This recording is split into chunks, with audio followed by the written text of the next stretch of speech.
A US-India trade deal, meanwhile, appears to be making progress. The White House earlier confirmed a deal between Washington and New Delhi is, quote, very close to being finalized.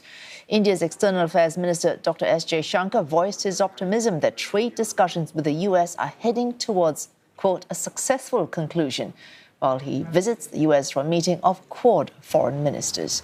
The Financial Times reports that New Delhi is pushing to finalize an interim deal this week to avoid levies of up to 26%. That's after officials extended their stay in Washington to try to iron out details of a deal and address any lingering concerns. One big hold-up in those talks has been the issue of allowing genetically modified US crops into India's agricultural market. Nihar Pune reports from Haryana, India, on why Indian farmers are pushing back on this move. Less than 200 kilometers west from Delhi is the village of Mayar in the state of Haryana. Here, farmer Mahinder Singh has been growing genetically modified cotton known as BT cotton for 15 years. It's designed to resist pest. तो हमने जो BT की शुरुआत करी, देसी नरमा की उसको हटा करके बीटी की जो शुरुआत करी, उसके लगभग 4-5 साल हमें बड़ा बढ़िया रिजल्ट मिला। कपास भी बड़ी सुंदर, पौधे की बनावट भी बढ़िया और उसमें कोई बीमारियां नहीं थी। But not anymore, he says. He's anxiously looking for signs of the pink bollworm, a pest that has become resistant to the genetically modified cotton seed and can decimate cotton yield, which means he's now relying heavily on pesticides to salvage his crop. Spray में बार-बार महंगा पड़ता है, spray humus गर्मी ज़्यादा होती है, नर में समस्या होती है किसानों के। इस कारण हमने बीटी को चॉइस करी थी। भी पहले देसी नरमों में स्प्रे होया करती, तो गर्मी में टंकी पीछे हो किसान के या ट्रैक्टर से करे। More than 96% of cotton sown in India is BT cotton. Its promise of 80% higher yield reaped earlier rewards, but output has been consistently falling for years now.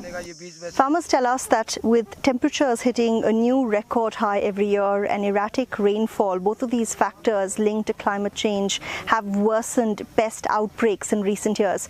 But they claim that the BT cotton seed that they are planting has not been able to adapt to these changing conditions. Dushyant Badal is an agriculture researcher. He says one key issue is that Indian farmers are over-reliant on pesticides. Last कुछ practices, कुछ सालों की practices किसानों की कुछ इस तरह की रही हैं कि जो insect धीरे-धीरे उसको appetite कर गया है और हमने बार-बार केमिकल का यूसेज करने के बाद भी वो इतना एक्साइट हो गया है, वो इतना एक्सेलरेट कर गया है क्योंकि they can not differentiate between the friendly paste and the other pests. The big concern is the spillover of GM cotton into the food chain, along with the high doses of pesticides used to grow them. Dr. Badal says BT cotton is widely grown as a cash crop by India's farmers, who are mostly subsistence farmers. They feed the crop residue to their cattle, which then goes into dairy products. Commercial angle से जिसको modify कर दिया गया है, genetically modify कर दिया गया है, नेचुरल नहीं है, that cannot be eatable. Food policy must be safe in all aspect because हर एक व्यक्ति की हेल्थ से जुड़ा हुआ मैटर है. While India's government has not expressed any health or environmental concerns, farm lobbies here don't want GM crops in the market. It's a sticking point in India's ongoing trade negotiations with the US, which wants to export GM corn and soybean to India. GM corn alone would mean $235 million a year worth of US exports to India, going by an American estimate. And the Indian government may be open to using GM soybean for making edible oil, but India's farm lobbies are saying no, arguing that GM crops are unsustainable and unsafe. They're also worried commercial farming by big cultivators could eventually sideline smaller farmers. There's also the question of buying what India doesn't need. For most of the food items, India is self-sufficient in food. So there is no need of importing soybean, for example. If corn is to be imported, GM corn is to be imported for making ethanol, then why not import ethanol itself?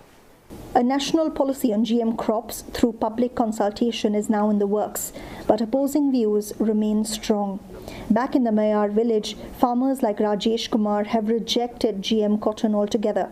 It's the second year since he started growing a local variety of cotton, and he plans to stick with it.